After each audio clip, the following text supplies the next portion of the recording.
अस्सलामुअलैकुम बेटा। इस्लामाबाद पुलिस के अंदर जो जॉब अनाउंस हुई हैं उसमें एक यूनिफॉर्म जॉब है और एक विदाउट यूनिफॉर्म जॉब। तो जो यूनिफॉर्म जॉब है वो एग्जीक्यूटिव स्टाफ के नाम से है, और जो मिनिस्ट्रियल स्टाफ है वो विदाउट यूनिफॉर्म जॉब है, उसमें कोई फिजिकल नहीं होता है। तो मैं पहले फर्स्ट ऑफ ऑल आपको एग्जीक्यूटिव स्टाफ के बारे में बता देता हूँ कि उसकी कौन कौन सी सीट्स आई हैं और क्या क्या उसकी रिक्वायरमेंट्स हैं। बेटा उसमें सबसे पहली जो सीट है वो एएसआई की है। ये 11वें स्केल की जॉब है और ये मेल एंड फीमेल दोनों अप्लाई कर सकते हैं। 223 इसके अंदर सीट्स हैं जो आई हैं, और इसमें एज लिमिट 18 से 25 साल है और फ्रेश कैंडिडेट के लिए ये लिमिट है। और जिन उम्मीदवारों ने 2024 में इंटरव्यू में क्वालिफाई किया था उनके लिए एज रिलैक्सेशन है 26 साल 11 महीने और 7 दिन। अगर उनकी एज है तो वो इसको अप्लाई कर सकते हैं। क्वालिफिकेशन इसमें उनको रिक्वायरमेंट है बीए बीएससी, और इसमें जो आपका फिजिकल स्टैंडर्ड है वो हाइट का, वो मेल के लिए 5 फीट 7 इंच और फीमेल के लिए 5 फीट 2 इंच। चेस्ट इसमें जो रिक्वायर्ड है मेल के लिए वो 33 से 34.5 होनी चाहिए। रनिंग इसमें मेल्स के लिए वन माइल जो है यानी कि 1.6 किलोमीटर आपने 7 मिनट्स में तय करना है, और फीमेल ने यही जो 1 माइल है ये उन्होंने 10 मिनट्स में करना है। इसके बाद जो दूसरी सीट है वो कांस्टेबल की है। ये 7वें स्केल की जॉब है और ये मेल एंड फीमेल दोनों के लिए है। 1334 इसमें सीटें हैं। एज लिमिट का क्राइटेरिया सेम है जो मैंने पहले बताया आपको। इसमें आपकी मैट्रिक रिक्वायर्ड है। तीसरी है कांस्टेबल। ये बैंड स्टाफ की ये जॉब है, मेल की ये सिर्फ जॉब है। 22 इसमें सीटें हैं। 18 से 25 साल इसमें एज लिमिट है। मैट्रिक इसमें चाहिए, और जो बैंड से रिलेटेड म्यूज़िक के आलात होते हैं वो उसको चलाने आने चाहिए। इसके बाद है कांस्टेबल। ये 7वें स्केल की जॉब है और ये माउंटेन पुलिस की ये जॉब है। ये मेल एंड फीमेल दोनों के लिए है। 9 इसके अंदर सीटें हैं। एज लिमिट सेम है। मैट्रिक इसमें रिक्वायर्ड है। इसमें घुड़सवारी उसको आना चाहिए, उसको पता होना चाहिए ज़ेन क्या है, घोड़े की क्या रिक्वायरमेंट होती है, उसकी खुराक के हवाले से, उसको चलाने के हवाले से उसको सारा इन्फॉर्मेशन होनी चाहिए। इसके बाद ये है जो 4 सीटें हैं ये एग्जीक्यूटिव स्टाफ की ये सीट्स हैं। तो इसके बाद हम आ जाते हैं मिनिस्ट्रियल स्टाफ पे। तो मिनिस्ट्रियल स्टाफ के अंदर जो सीट्स हैं वो पहले ही है असिस्टेंट। ये नॉन यूनिफॉर्म जॉब है। ये 15वें स्केल की जॉब है। मेल एंड फीमेल दोनों अप्लाई कर सकते हैं। 20 इसमें सीटें आई हुई हैं। एज लिमिट सेम है 18 से 20 साल, सॉरी 18 से 28 ईयर इसमें एज लिमिट है। और जो जिन्होंने क्वालिफाई किया था 2024 के अंदर, वो उनके लिए 29 साल 11 महीने और 7 दिन एज रिलैक्सेशन है। इसमें ग्रेजुएशन रिक्वायर्ड है। एमएस ऑफिस उसको आना चाहिए, इंटरनेट के बारे में पता होना चाहिए, और टाइपिंग स्पीड या टाइपिंग स्किल उसकी अच्छी होनी चाहिए। इसके बाद है प्रोडक्शन असिस्टेंट की। ये 14वें स्केल की जॉब है। ये मेल की सिर्फ मेल अप्लाई कर सकते हैं। एक ही सीट है इसके अंदर। इसमें इंटरमीडिएट विद प्रोडक्शन डिप्लोमा या उसके पास सर्टिफिकेट होना चाहिए, और 1 साल का ऑडियो प्रोडक्शन का तजर्बा किसी भी गवर्नमेंट या नॉन कमर्शियल कम्युनिटी तालीमी चैनल से उसका एक्सपीरियंस होना चाहिए। इसके बाद तीसरे नंबर पे स्टेनोटाइपिस्ट। ये 14वें स्केल की जॉब है और ये मेल एंड फीमेल दोनों के लिए है। 25 इसमें सीटें हैं। इंटरमीडिएट इसमें रिक्वायरमेंट है। मिनिमम स्पीड इसमें जो आपकी शॉर्ट हैंड की रिक्वायर्ड है वो 80 वर्ड्स पर मिनट, और टाइपिंग स्पीड आपकी 40 वर्ड्स पर मिनट आपकी लाजमी होनी चाहिए। अच्छा, कंप्यूटर आपको अच्छे से चलाना आना चाहिए। इसके बाद है डाटा एंट्री ऑपरेटर की। ये 14वें स्केल की जॉब है। इसमें 9 सीटें हैं। एज क्राइटेरिया 18 से 28 साल ही है, और एज रिलैक्सेशन जो मैंने बताई थी भी, जिन उम्मीदवारों ने 2024 में इंटरव्यू में क्वालिफाई किया था उनके लिए 29 साल 11 महीने और 7 दिन है।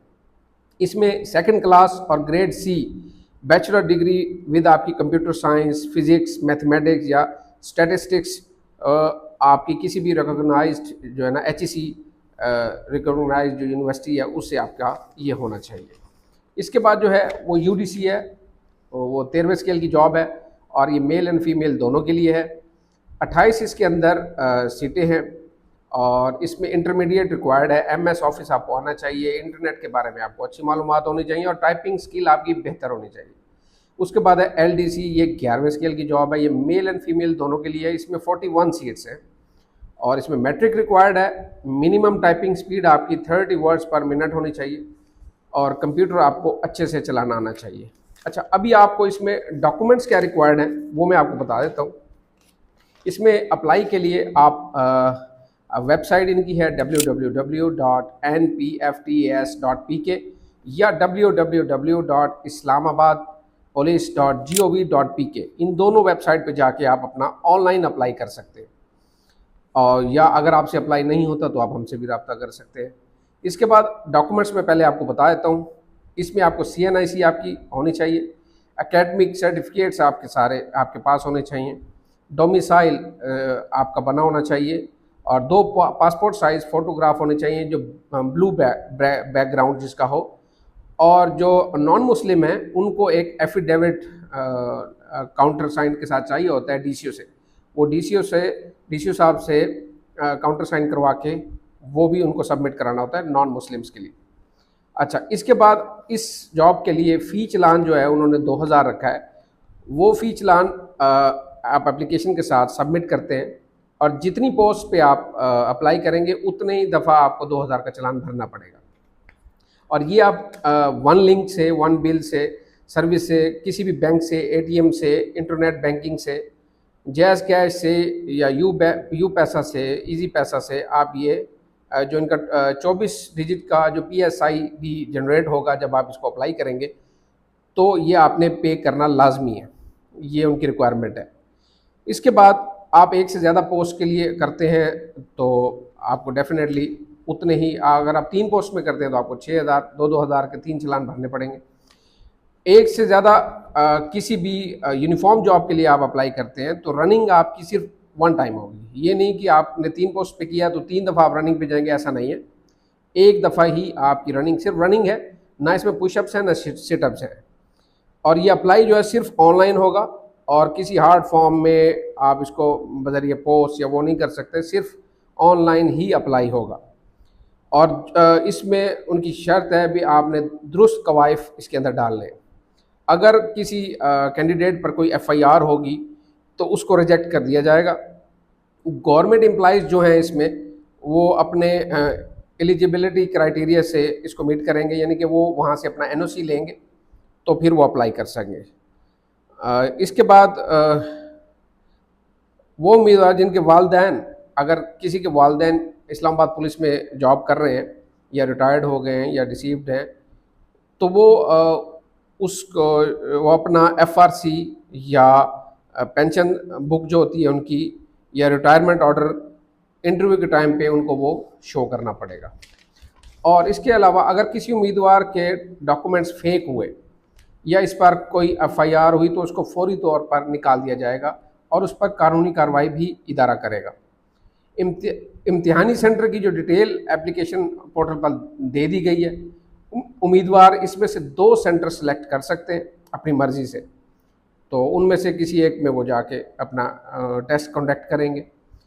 जिन उम्मीदवारों का फ़िज़िकल होगा वो जॉगर्स पहन के आएंगे और पानी का अपने साथ बंदोबस्त करके आएंगे, और अपना एक मेडिकल टेस्ट, यानी कि आपके जो मेडिकल एग्जामिनेशन टेस्ट होते हैं, तो वो किसी भी गवर्नमेंट या डिस्ट्रिक्ट हॉस्पिटल से वो टेस्ट करा के उसकी जो टेस्ट रिपोर्ट है वो अपने साथ लेके आनी है जिस दिन आपका फ़िज़िकल होगा।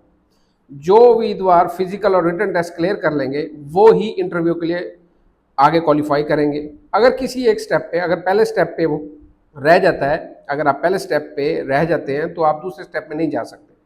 अगर आप दूसरे स्टेप में रह जाएंगे तो फिर आप इंटरव्यू के लिए नहीं जा सकेंगे। तो इसलिए आपको सारे ये पूरे करने होंगे। इंटरव्यू के टाइम पे उम्मीदवार का जो फिज़िकल टेस्ट है वो दोबारा भी वो करवा सकते हैं। अगर कोई डेफिशिएंसी हुई तो उसको डिस्क्वालीफाई कर दिया जाएगा। जिन उम्मीदवारों की क्वालिफिकेशन ज़्यादा होगी उनको इंटरव्यू में प्रेफर किया जाएगा। फाइनल सिलेक्शन के वक्त इदारा उम्मीदवारों को कंप्लीट मेडिकल चेकअप के लिए भेजेगा। अगर इसको हेपेटाइटिस B या C हुआ तो उम्मीदवार रिजेक्ट हो जाएगा। उम्मीदवार को फिज़िकल, रिटर्न और इंटरव्यू के टाइम कोई TA भी नहीं दिया जाएगा।